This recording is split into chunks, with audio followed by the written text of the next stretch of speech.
Hello world, let me introduce me. I go by the name of +ONE. A soldier for Christ, but I came from the streets. My life is transparent, you get exactly what you see. Don't sell drugs, don't rob, but living every day by the words of my God. So go ahead and just take a seat while I take a moment to formally introduce me. I spit real issues. So that's another reason that I started rapping. And I think after that I met Chandre, Lil Dre in summer of '99. We was playing ball together for the team. Um, and we was just meeting his basement every day and look at videos on BET and MTV. You know, Yo MTV Raps was popping back then. You know, you had Rap City the Basement back then. You had like VH1 was Video Soul, and all videos came on all day and then every day, all day. And so we would sit back, look at the game, listen to whoever was hot, and we would write rhymes all day. And so he introduced me to Lady Threat, which I had already knew from doing. I had a few classes with her in school, and they introduced me to Big Hud, and they had a song called "Represent Wrong," and we all went in there to do the hook, but my voice stood out so much, it was like, "Nah, let him do it by himself." So I got on my first song, and so I was kind of scared to spit in front of them because it was kind of intimidating to be around people who were doing it on a regular basis, not know what I'm saying, on a professional level, not like I was doing it. So it took me a while to spit, but one day my cousin came down. We was rehearsing for the first rap fest, and he was like, "You ain't got no verse," and they was like, "Verse? He don't rhyme." And he was like, "Man, all that rapping you be doing, man, you scared to rap, man? Golly, boy, like, come on now." And then at that moment, I was like, "Well, if I'm ever gonna get a shot, this it. Like, I need to go ahead and quit playing." And so the uh, next time I came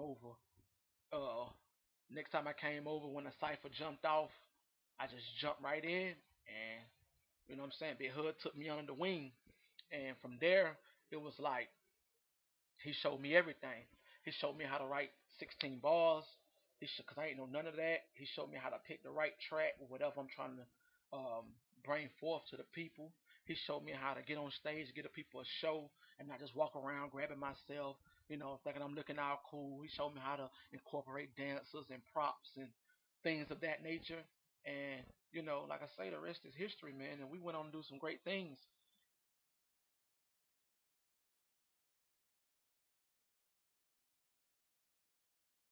How did I go from a gospel? Excuse me. How did I go from gangster hip hop music to gospel music? Simple. I got saved. I gave my life to Christ, and at the time, I didn't think gospel hip hop.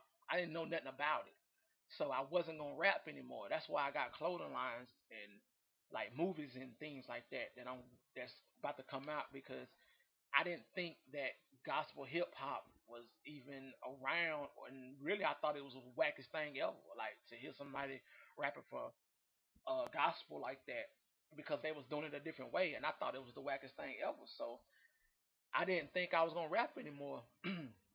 But one day, T Hattie came to my church, and I was blessed to get the money because at the time I was laid off to have a job, and I was like, man, something in my spirit telling me to get there, but I don't got the money to make it.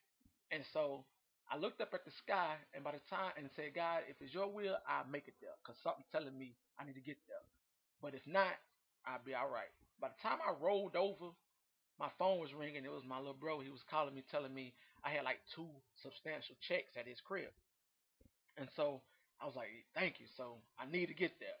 So I got there, and he came out to Lil Wayne a Millie rapping on that beat, but rapping gospel words on this beat.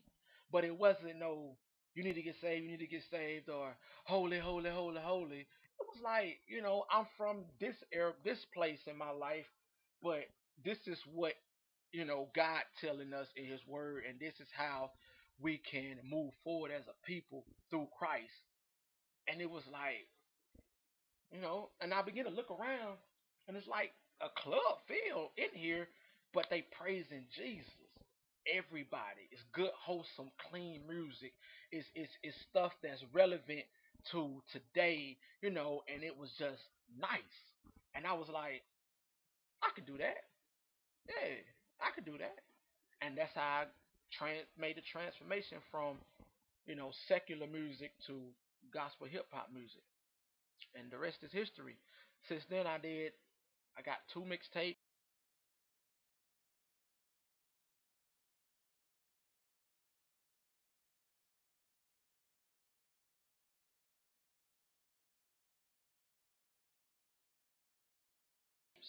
I got an album out.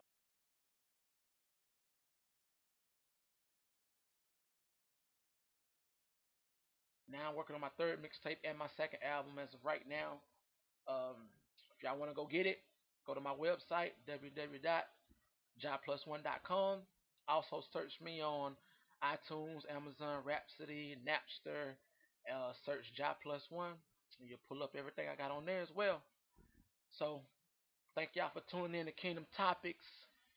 Y'all hit me up on the email that we put up or whatever, the Kingdom Culture 00 at yahoo.com. Y'all hit me up with the topics that y'all want discussed on the next show.